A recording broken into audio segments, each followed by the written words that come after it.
영광을 주께 찬송가 402장입니다.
영광을 주께 찬송가 129장입니다.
영광을 주께 찬송가 82장입니다.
예배를 위해서 기도하시겠습니다. 은혜와 진리가 충만하신 아버지 하나님, 감사를 드립니다. 주님께서는 위대하셔서 모든 피조물로부터 찬양과 경배를 받으시고, 또 주님은 말씀으로 세상을 창조하시고 동일한 능력으로 세상을 관장하십니다. 주님께서 위대한 구속사역을 통하여 죄로 인하여 죽을 수밖에 없는 저희들, 영원한 멸망을 당할 수밖에 없는 저희들을 주님의 그 큰 사랑과 보혈로 구원하여 주시고 주님의 자녀로 삼아주셨습니다. 우리가 주님을 사랑한다 고백하고 때론 주님을 섬긴다 해야 하였지만, 때론 우리의 육신적인 일들로 주님을 실망케 하고 때론 죄 가운데 빠질 때가 있습니다. 그럴 때마다 주님께서 우리 안에 내주하신 성령님의 그 놀라운 중보로 인하여, 또 하나님 오른편에 계신 주님의 중보로 인하여 우리는 다시 회복하고 주님 앞에 설 수 있었습니다. 오늘 이렇게 주님 앞에 서서 우리가 모두가 경배 드릴 수 있도록 인도하심을 감사합니다. 이 경배를 드리는 소중한 시간, 그 장소마다 예배드리는 곳곳마다 주님께서 함께 해주시고 최상의 평온함을 주셔서 이 어지러운 세상에서 잠시 잠깐 주님과 함께, 말씀과 함께 하는 시간 될 수 있도록 인도하여 주시길 원합니다. 예배의 시종 일관을 온전히 주님께 의탁드립니다. 주 예수 그리스도의 이름으로 기도드렸습니다. 아멘. 영광을 주께 찬송가 373장입니다.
예, 오늘은 10월의 셋째 주입니다. 셋째 주 하나님 말씀을 보시겠습니다.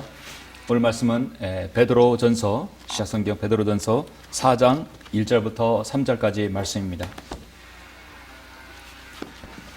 베드로전서 4장 1절부터 3절까지 말씀입니다.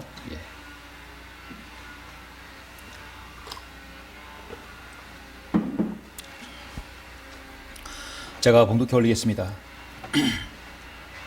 그리스도께서 그때 우리를 위하여 육체로 고난을 받으셨으니 너희도 같은 생각으로 무장하라. 이는 육체로 고난을 받은 자는 죄로부터 단절되었음이니 이는 그가 육체 안에서 자기의 남은 때를 더 이상 사람의 정욕에 따라 살지 않고 하나님의 뜻을 따라 살게 하려 함이라. 우리가 음란과 정욕과 술 취함과 방탕과 연락과 혐오스러운 우상 숭배를 행하여 이방인들의 뜻을 행한 것은 지난날의 생활로 충분하도다. 사도 베드로의 순교 직전에 그가 진짜 믿음의 고백이었습니다. 어느 누구보다도 파란만장한 주님의 거대한 섬김을 가지고 있었죠. 오늘 베드로의 말씀을 한번 또 어떤 말씀을 하시는가, 영적 교훈을 얻을 수 있는 것인가, 우리 잠시 기도하고 말씀을 듣겠습니다. 함께 기도드리겠습니다. 만원의 창조주이시며 그 동일한 말씀으로 주관하시며 인간의 모든 생사화복을 관장하시는 아버지 하나님, 감사를 드립니다. 주님께서 오늘 셋째 주를 통해서 사도 베드로가 자신의 생애에 주님을 얼마나 사랑했고 그가 어떻게 실족했고 어떻게 주님의 그 사랑에 응답을 하여 회복되었는지, 그가 자신의 뒤에 있는 많은 그리스도인에게 어떤 영향을 끼쳤는지, 베드로의 그 믿음의 고백이 어떤지 우리는 알고자 합니다. 오늘 말씀을 통해서 우리 모두가 실수할 수 있고 또 죄를 질 수 있고 또 주님께 다시 회복할 수 있음을 다시 한번 말씀을 통해 힘을 얻을 수 있도록 인도하여 주시옵소서.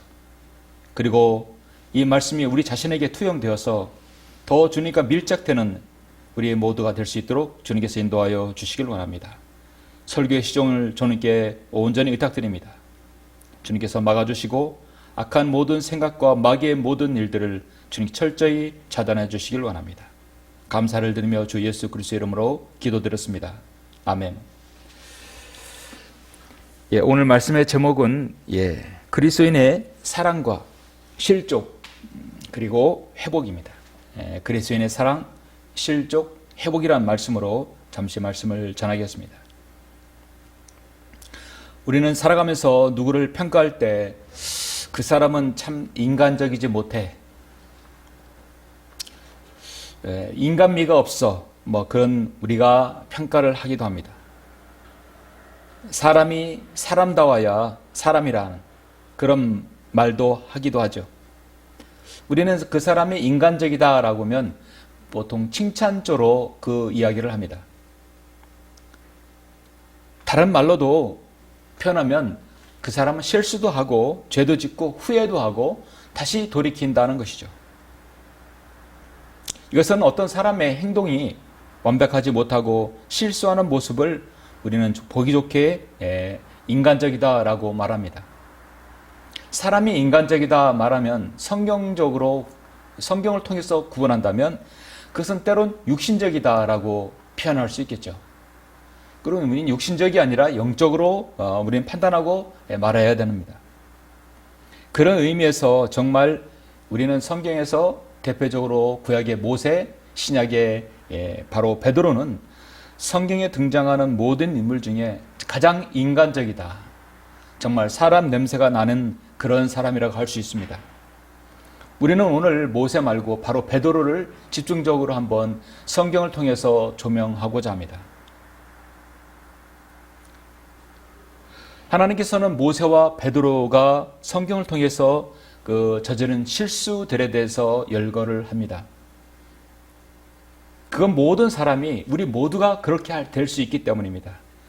우리는 로마서 15장 말씀처럼 4절의 말씀처럼 성경은 모두를 위한 교훈을 위해서 우리에게 주신 것입니다. 이는 모든 사람이 죄를 지었으므로 하나님의 영광에 이르지 못하다가 그래서 예수 안에 있는 구속을 통하여 그의 은혜로 값없이 의롭게 바로 되었음이라고 성경은 말씀합니다.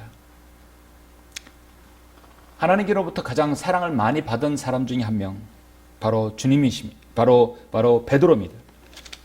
사도 바울도 그렇고 모세도 그렇고 많은 사람이 하나님의 사랑을 받았어요. 그런데 때론 실수하고 실족하고 또 하나님께 다시 돌이키기도 합니다. 모세는 왕들의 시대가 도래하기까지 구약의 중요한 지도자였고 베드로는 또 사도 바울이 전성기가 오기까지 주도적인 사도 주님의 제자였습니다. 그래서 모든 제자들의 앞선 제자가 바로 베드로입니다. 그리고 또 요한, 야고보라고 우리가 칭할 수 있죠. 베드로처럼 그의 성격 때문에 의도치 않는 서툰 실수를 많이 한 제자도 드물 것입니다. 베드로는 마음에부로부터 우러나온 실수는 아니었지만 즉흥적으로 생각을 잘못해서 실수를 많이 저질렀습니다.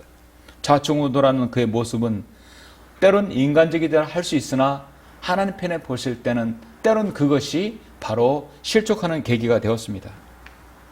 오늘 저는 사도 베드로의 그 신앙의 말씀 경로를 한번 보고자 합니다. 저는 그 중심을 바로 요한복음에서 찾아서 여러분에게 말씀을 드리고자 합니다. 베드로의 모습은 오늘날 나의 모습이 아닌가? 오히려 우리는 베드로의 모습을 본받아야 됩니다. 그가 마지막에 주님께 온전히 헌신했다는 것은 우리 모든 그리스도인으로 하여금 귀감이 되는 것이죠. 우리는 베드로 전후서를 읽을 때마다 많은 것을 느낍니다. 세상에서 보면 지식적으로나 무엇을 경험적으로 보나 무엇 하나 하나님의 말씀을 써야 할 쓸 수 있는 또 기록할 수 있는 그런 어떤 자격으로 보기가 어렵죠. 평생 동안 고기를 잡던 베드로 어부였습니다. 많은 학식과 지식, 많은 어떤 학벌 가지고 있지 않았습니다. 율법에 능통하지도 않았습니다. 정말 최고의 학문을 수학한 사도 바울과는 정말 거리가 멀었습니다.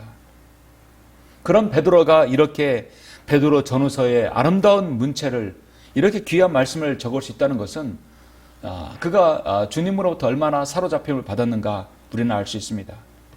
베드로는 기꺼이 자신의 모든 것을 다 바쳐서 하나님께 자신의 목숨, 자신의 목을 다 내어놓기까지 승리를 했습니다.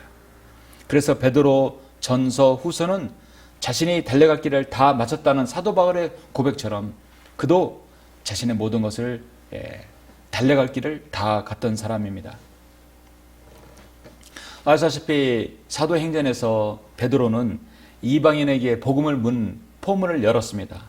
그리고 그 문을 활짝 여는 사람은 사도 바울이었죠. 예수 그리스도의 제자들처럼 사도 바울도 마찬가지 사도였습니다.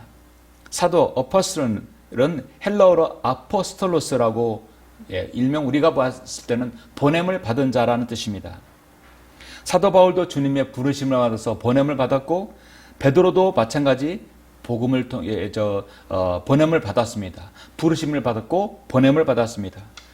그래서 사도 바울을 통해서 이방인에게 복음을 전파하는 것이 완전하게 문을 활짝 열었습니다. 그 시작은 또 문을 연 것은 바로 사도 베드로입니다.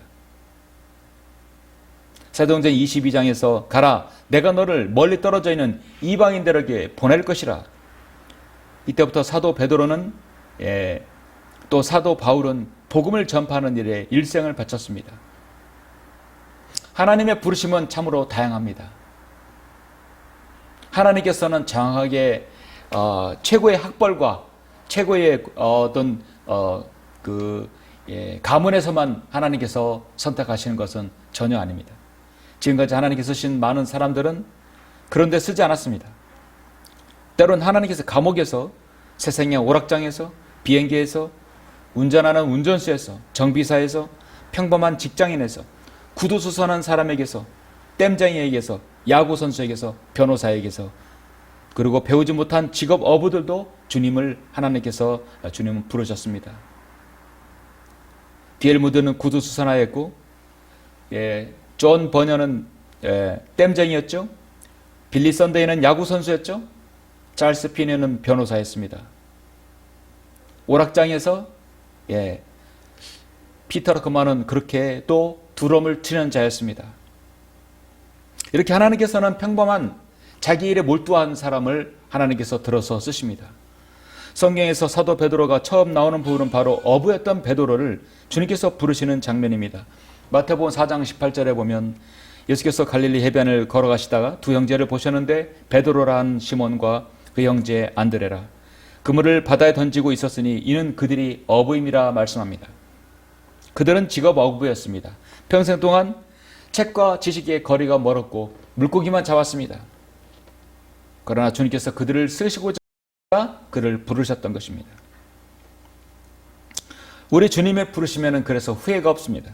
로마서 11장 29절에서 이는 하나님의 은사와 부르심에는 후회가 없다고 성경 말씀합니다.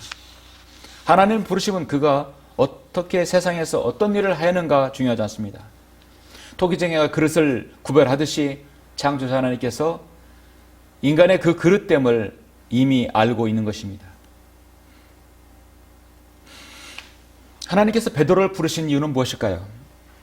베드로는 꾸밈이었고 다혈질이고 궁금한 것은 참지 못하고 생각한 것이 있으면 여과 없이 발설하는 거침없는 베드로였습니다.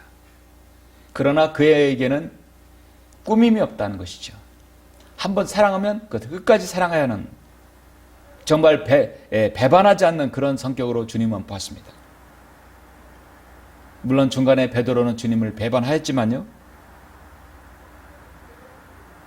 어떻게 보면 베드로의 그 성격, 베드로의 그 행보들은 우리 모든 사람이 가지고 있는 전형적인 기질이 있을 수 있다고 봅니다.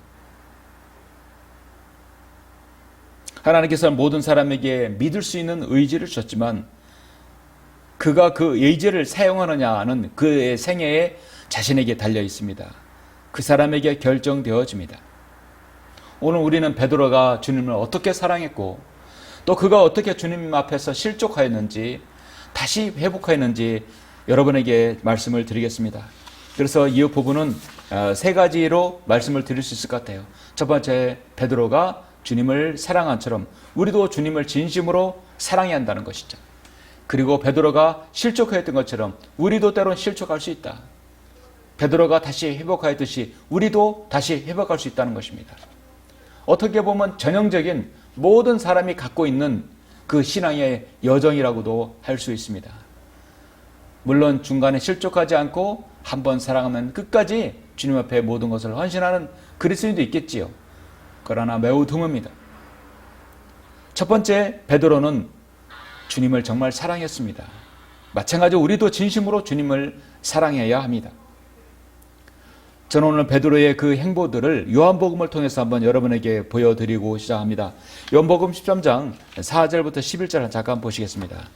요한복음 13장 4절부터 11절은 우리 주님께서 제자들의 발을 씻기는 장면이죠.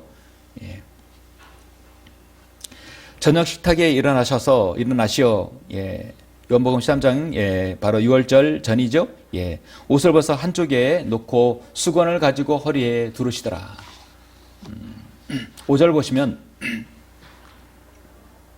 대야에 물을 부으신 후 제자들의 발을 씻어 주시며 또 허리에 두른 수건으로 닦아 주시기 시작하시고 그 다음에 시몬 베드로에게 오시니 베드로가 주께 말씀드리기를 주여 주께서 내 발을 씻기려 하시나이까? 주여 주께서 내 발을 씻기려 하시나이까? 내가 몸둘 바를 모르겠습니다 라는 뜻이 될 수 있겠죠? 예수께서 대답하여 그에게 말씀하시기를 내가 하고 있는 이 일은 내가 지금은 몰라도 이후에는 알게 되리라. 심오한 깊이 있는 말씀이죠. 지금은 내가 모르지만 앞으로는 알게 될 것이다. 베드로는 미래의 일도 주님께서는 베드로의 미래까지 다 보고 계십니다. 베드로가 주께 말씀드려 주께서 내 발은 절대로 씻기지 못할 것입니다. 라고 하니 예수께서 그에게 대답하시기를 만일 내가 너를 씻기지 아니하면 너는 나와 상관이 없느니라고 하시더라. 시몬 베드로가 주께 말씀드려 주여 내 발뿐만 아니라 내 손과 머리도 씻겨 주소서라고 하니 예수께서 그에게 말씀하시기를 이미 목욕한 사람은 발밖에 씻을 필요가 없으니 그는 온몸이 깨끗함이라. 너희는 깨끗하나 다 그런 것은 아니니라고 하시다. 이는 주께서 자기를 배반할 자가 누구인지 아심이라. 그러므로 말씀하시기를 너희가 다 깨끗한 것은 아니니라고 하신 것이라. 너희가 다 깨끗한 것은 아니다. 분명히 여기 중에 나를 배반할 자가 있다. 바로 유다 이스카리옷을 말씀하는 것이죠.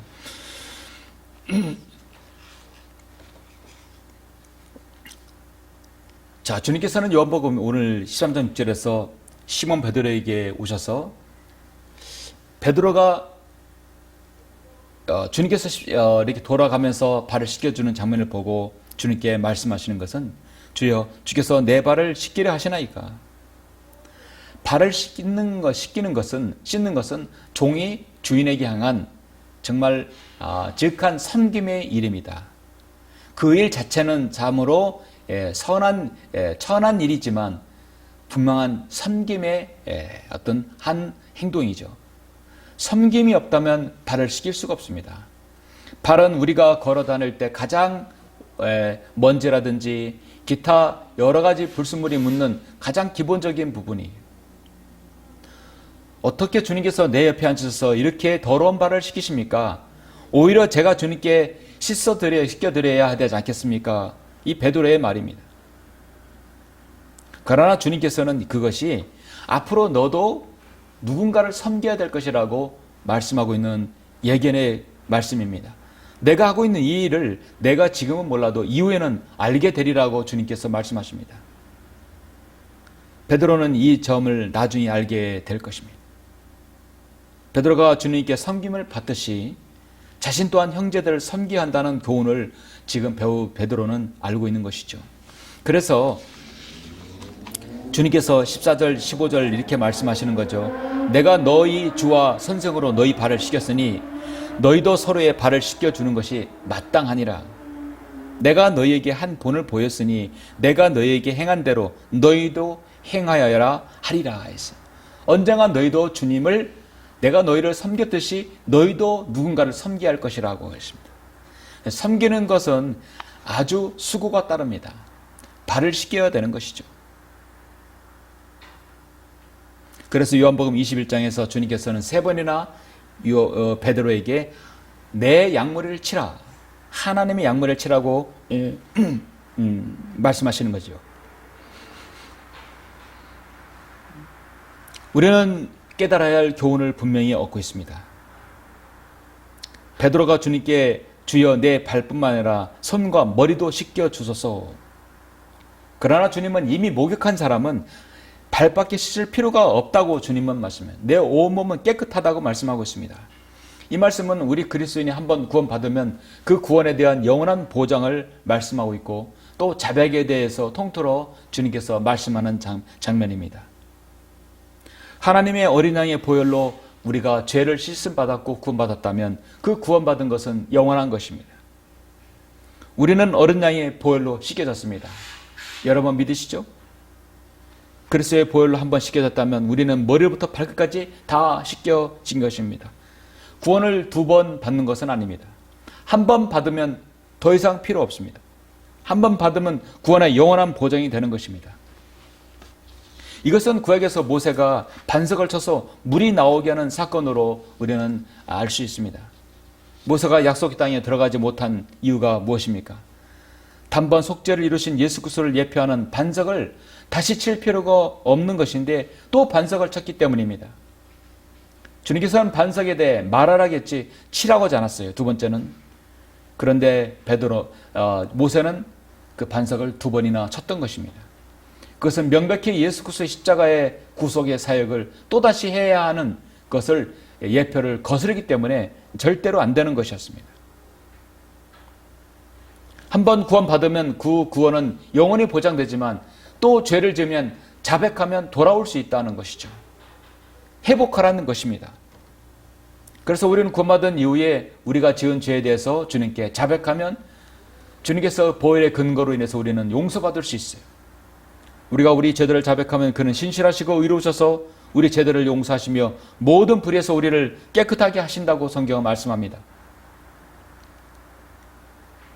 베드로는 예수님을 정말 사랑했습니다. 주님과의 관계에 있어서 주님의 모든 것을 소유하기를 원했습니다. 주님께서 발을 씻기를 할 때 베드로는 자신에 대해 누추함과 수치를 가지고 있었습니다. 정말 주님을 진심으로 사랑했다는 점을 알 수 있습니다. 겟세마네 동산에서 주님께서 기도하시고 이제 십자가의 질고를 지시기 전에 잡혀가실 때 그는 정말 주님을 사랑하는 마음, 그는 정말 폭력을 썼죠. 칼을 휘둘렀던 것입니다.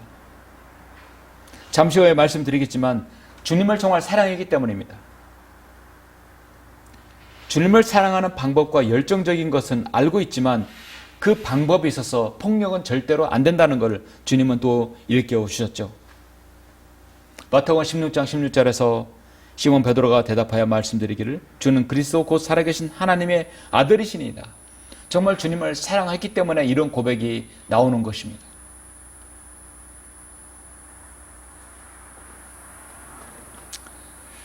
정말 목자는 성도들을 바른 말씀으로 먹이고 성도들을 섬기며 그들을 정결케 함을 알려주는 것이죠. 우리는 구원받아서 구원이 영원히 보장되었어도 죄를 지으면 다시 자백하고 다시 돌이킬 수 있는 것입니다. 베드로는 주님께서 자신의 발을 씻겼었을 때에 자신에 대한 황송함, 감사함, 누추함, 자신의 죄악됨, 그리고 자신의 어떤 누추함, 자신의 죄로 인한 그 모든 불결함을 철저히 시인했던 것입니다. 정말 주님을 사랑했던 것입니다.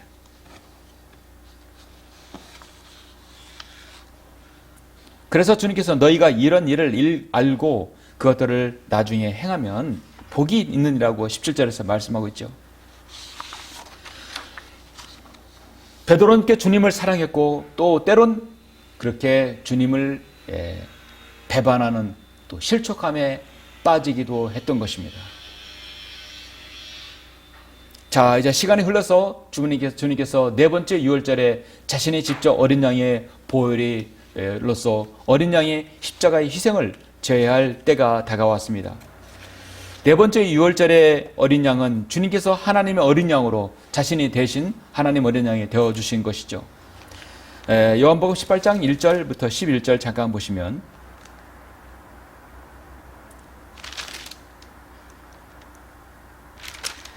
자, 예수께서 이런 말씀들을 하신 후 제자들과 함께 케드론 시내 건너편으로 가시더라. 거기에 동산에 있는데 주와 주의 제자들이 들어가더라. 주를 배반한 유다도 그 장소를 알고 있었으니 이는 예수께서 자주 그곳으로 제자들과 함께 다니셨기 때문이라. 그때 유다가 군대와 천인 제사장들과 바리새인들에게 온 관원을 이끌고 등불과 횃불과 무기들을 가지고 그곳에 오더라. 주님을 잡으러 온 것이죠. 그들이 등불과 횃불과 무기들을 가지고 왔다는 얘기는 제자들이 그 폭력을 쓸 걸로 알았던 거예요. 이들은 짐과 칼과 폭력 그리고 등불과 횃불을 가지고 왔던 것입니다.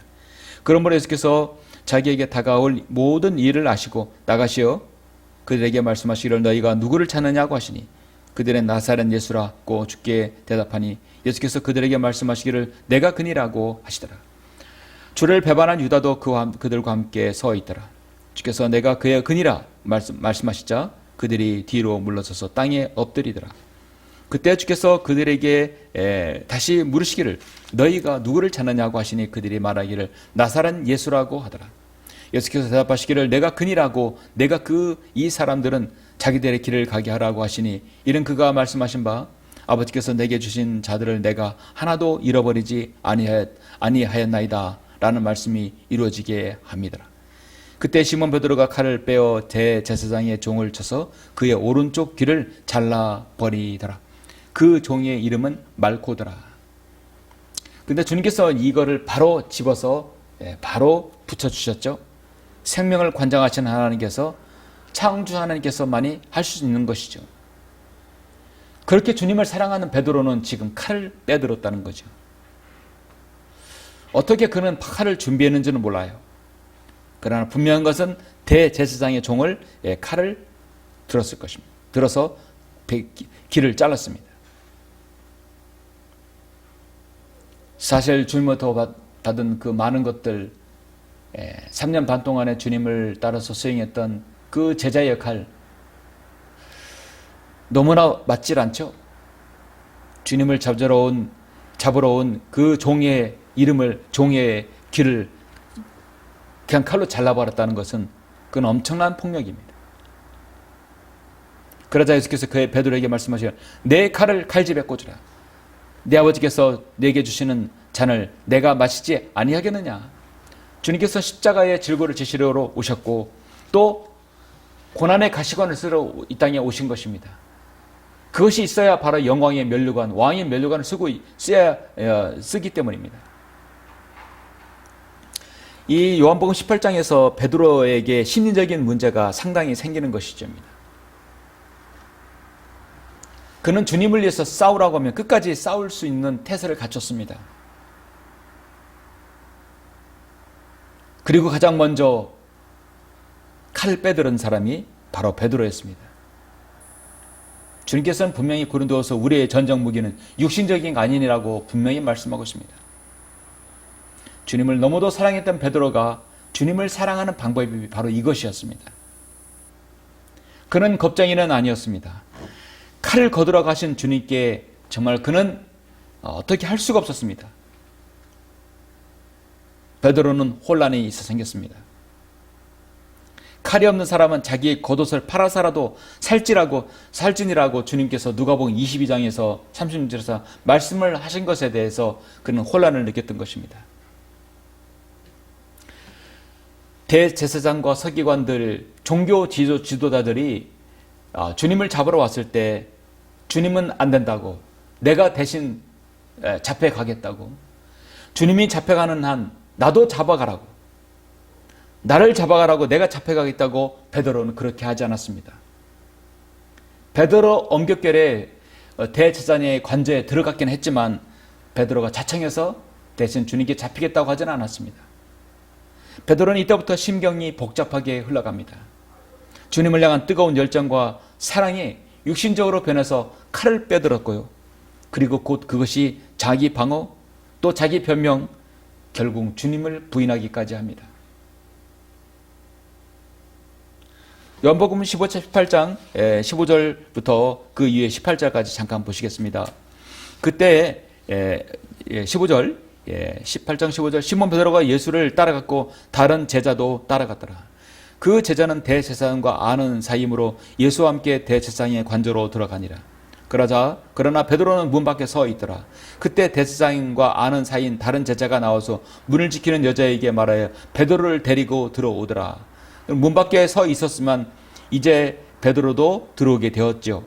그 문을 지키는 소녀가 베드로에게 말하기를 너도 이 사람의 제자들 가운데 하나가 아니냐? 너도 잡아가야겠다. 당신도 잡아 들어가야 되지 않냐 이거죠. 너도 이 사람의 제자들 가운데 하나가 아니냐? 너도 잡혀가야 된다. 바로 그 뜻입니다. 그런데 베드로는 어떻습니까? 나는 아니라. 베드로는 점점 실족하게 됩니다. 종들과 경비들이 날씨가 추워서 숯불을 피워놓고 거기 서서 불을 쬐니 베드로도 그들과 함께 서서 불을 쬐더라. 의인이 죄인들과 함께 앉아있는 그 모습, 함께 서 있는 이 모습, 여러분 어떻습니까? 그리고 25절에 보시면 시몬 베드로가 불을 쬐고 서서 불을 쬐고 있는데 그때 사람들이 그에게 말하기를 너도 그 사람의 제자들 가운데 하나가 아니냐?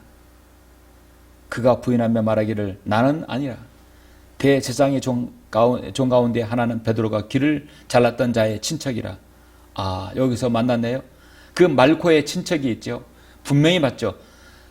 그가 말하기를 내가 그와 함께 동산에 있는 너를 보지 아니하느냐?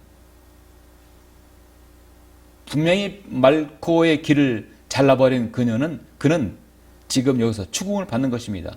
너도 그와 한패이지 않느냐? 그러자 베드로가 또다시 부인한 것입니다. 사실 이 부분에 대해서는 마태복음 27장에서 자세히 나오죠. 3번이나 부인한 사실이 자세히 나옵니다.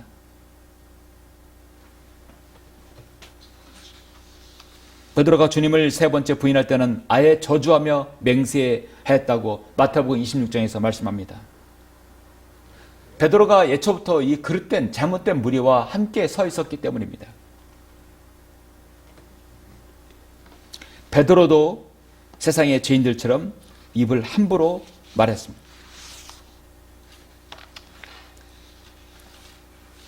그는 주님을 부인하기에 앞서서 사실 어떻게 보면 끝까지 주님을 따라했어야 했는데 그렇지 못했던 것입니다.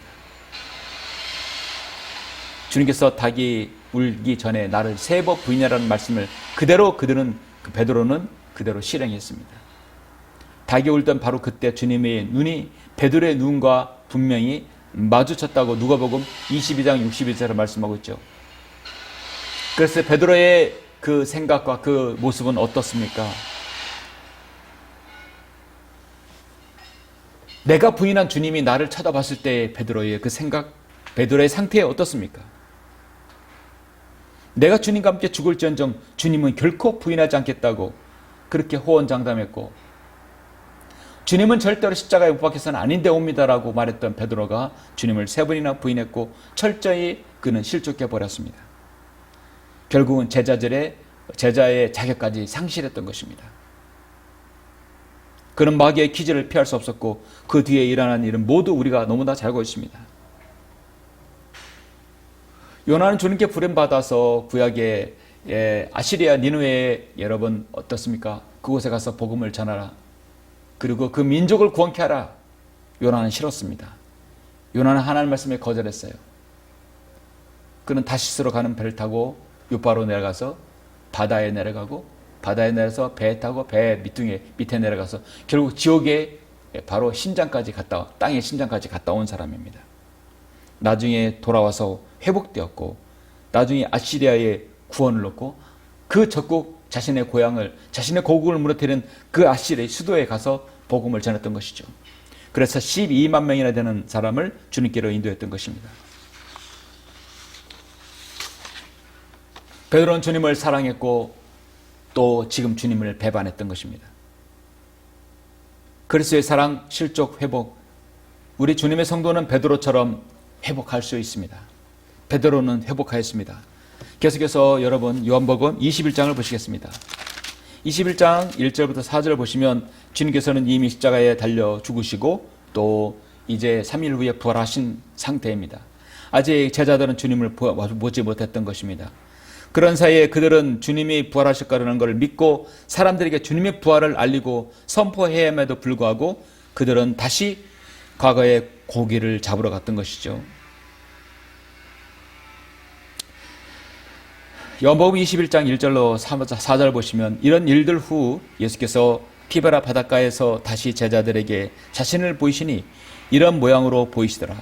거기에는 시몬 베드로와 디두모라 하는 도마와 갈릴리 사람 나다네엘과 세베대의 아들들과 주의 다른 제자들도 두 제자들도 함께 있었다고 말씀합니다. 적어도 여러분 여기 보시면 7명의 사람들이 주님의 제자들이고 그리고 그들은 억울한 사실입니다.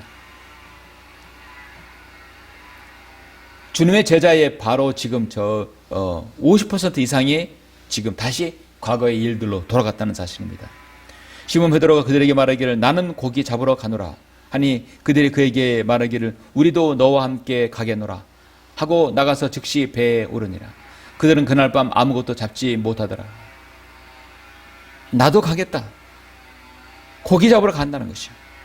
과거 일로 돌아가겠다는 것이죠. 그렇게 당당하게 주님을 따랐던 그들의 믿음 어디 있습니까? 이미 아침이 되었는데 예수께서 바닷가에 서 계시나 제자들은 그분이 예수신 줄 알지 못하더라 했습니다. 과거로 돌아갔으니 그들의 영적인 시야가 벌써 많이 가려졌겠죠. 주님께서 갈릴리 바다를 보니까 그렇게 나를 따르던 주님을 사랑했던 제자들 다시 고기잡이를 봤을 때 주님의 마음은 어떻을까요?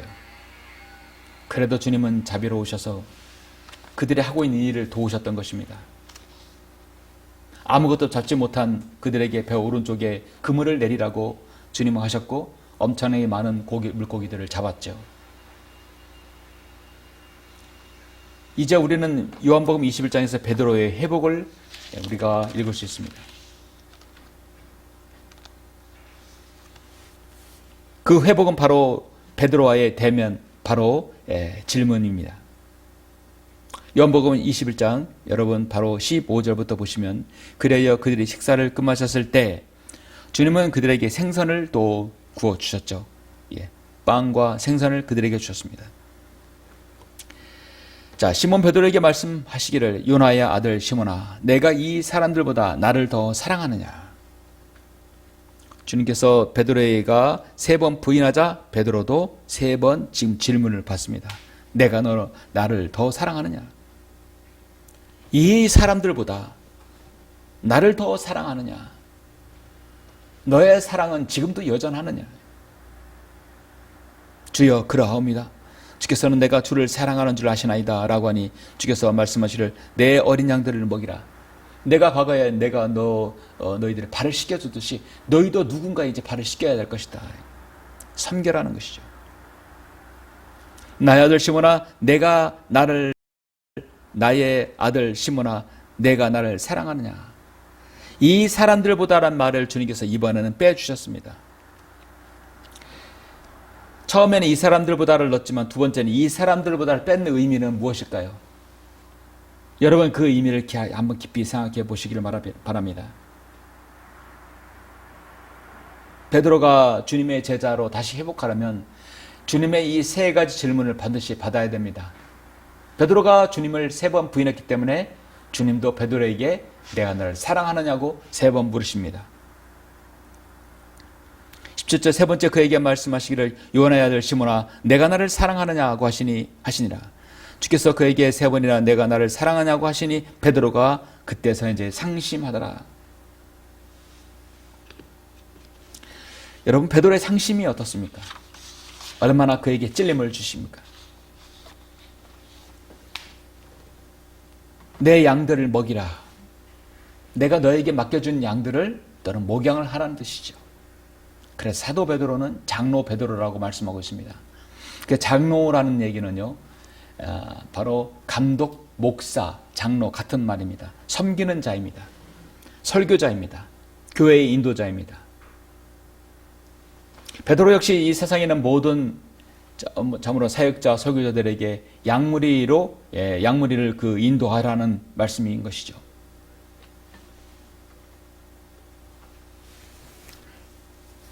베드로는 여기서 상당히 상심하게 됩니다. 그토록 내가 부인했던 주님께서 찾아오셔서 나를 사랑하느냐고 3번이나 주님은 말씀하십니다. 주님께서는 모든 것을 아시며 내가 주를 사랑하는 줄 아시나이다. 내가 출첵한 것도 알고 내가 나 자신과 타협한 것도 알고 내가 주님을 부인한 것도 알고 내가 주님 말씀에 불순종한 것도 알고 주님은 다 아십니다. 엘리야가 그렇게 위대한 하나님의 사역을 펼치다가도 이세벨의 그 선포에 기가 눌려서 죽기를 각오하고 죽기를 바랐던 그 연약한 믿음이 때로 있었습니다. 그 불의 선지자 엘리야도 그랬어요. 위대한 그 주님의 제자 베드로도 그렇게 무너졌던 것입니다. 그리고 우리 주님께서 그를 다시 이렇게 세워서 다시 내 양들을 먹이라고 말씀하고 있습니다. 그리고 나를 따라오라. 나를 따라오라. 베드로가 상심한 이후에 그 17절 후반절을 보시면 그리하여 주께서 말씀을 드리기를 주여 주께서는 모든 것을 아시며 내가 주를 사랑하는 줄 아시나이다. 베드로는 정말 주님을 사랑했습니다. 하니 예수께서 그에게 말씀하시기를 내 양들을 먹이라. 진실로 내가 너에게 말하니 내가 젊어서는 너의 허리띠를 두르고 스스로 두르고 원하는 곳으로 다녔어도 늙으면 내 팔을 벌리고 다른 사람들이 띠를 둘러주며 또 원치 않는 곳으로 너를 데려가리라. 분명히 말씀입니다. 베드로가 어떤 죽음으로 죽음으로 하나님께 영광을 돌리실 건지를 예시하셨다고 성경은 말씀하고 있죠. 그리고 마지막으로 나를 따라오라. 나를 따라오라. 여러분, 하나님의 자녀는 우리 베드로의 삶에서 많은 교훈을 얻을 수 있습니다. 베드로는 주님을 따랐지만 곧바로 다시 자신의 생업으로 돌이켰다가 오 주여 나는 죄인으로소이다 하고 정말 주님을 따랐습니다. 주님의 이대한 구속사역을 하시기 전에 주님의 많은 사역들을 눈으로 보았고 오병이 기적을 체험받았고 실로암의 소경이 눈을 뜨는 것을 보았습니다. 저른바리가 일어나고 죽은 나사로가 살아나는 것을 보았을 것입니다. 그토록 주님을 사랑했고 주님을 3번씩이나 또 부인했었습니다. 주는 살아계신 주는 그리스도시요 살아계신 하나님의 아들이라는 위대한 고백까지 남겼던 베드로도 무너졌습니다. 오너 주여 나는 죄인이로소이다. 우리는 어떻게 보면 베드로보다 더 큰 믿음이 소유자가 아닐 수 있습니다. 베드로보다 더 주님을 덜 사랑할 수도 있습니다.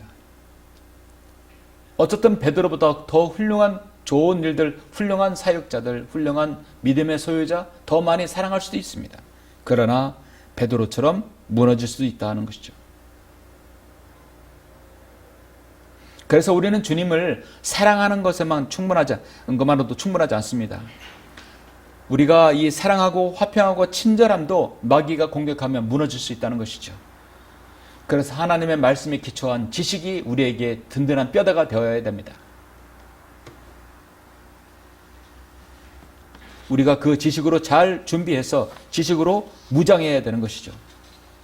베드로가 주님을 너무도 사랑해서 때론 그가 혼란 가운데서 실족하고 넘어졌어도 그는 다시 일어났던 것입니다. 오늘 본문의 말씀 베드로전서 4장 1절로 3절을 읽고 마치겠습니다. 그리스도께서 그때 우리를 위하여 육체로 고난을 받으셨으니 너희도 같은 생각으로 무장하라. 이는 육체로 고난을 받은 자는 죄로부터 단절됨이니 이는 그가 육체 안에서 자기의 남은 때를 더 이상 사람의 정욕에 따라 살지 않고 하나님의 뜻을 따라 살게 하려 함이라.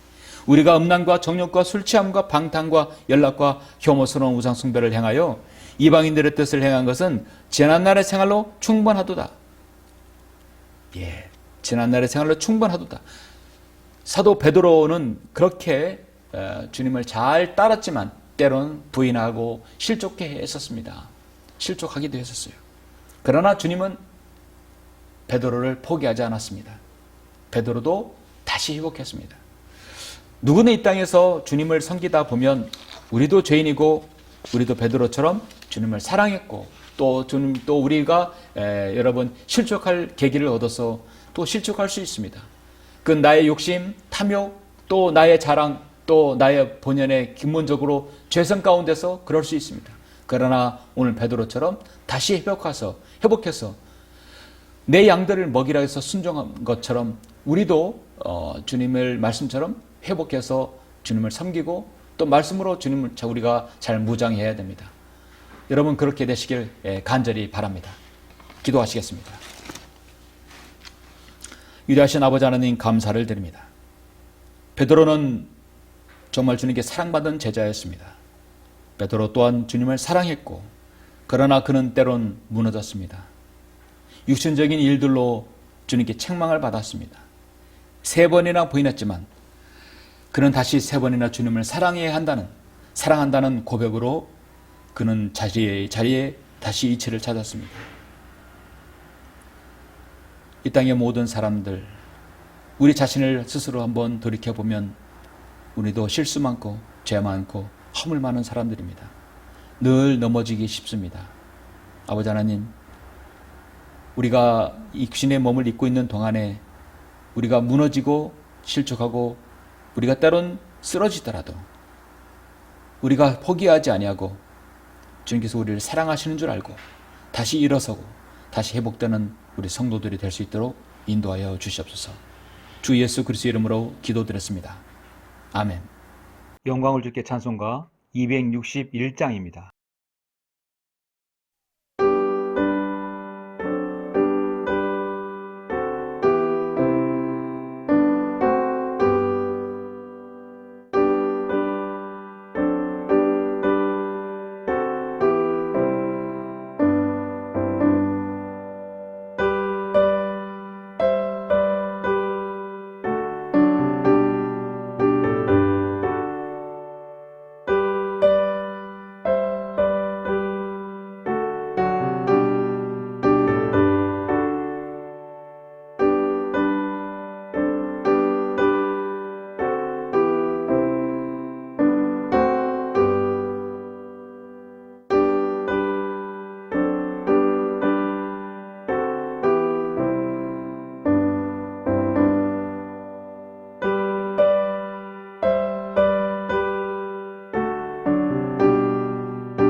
같이 기도하심으로 예배를 마치겠습니다.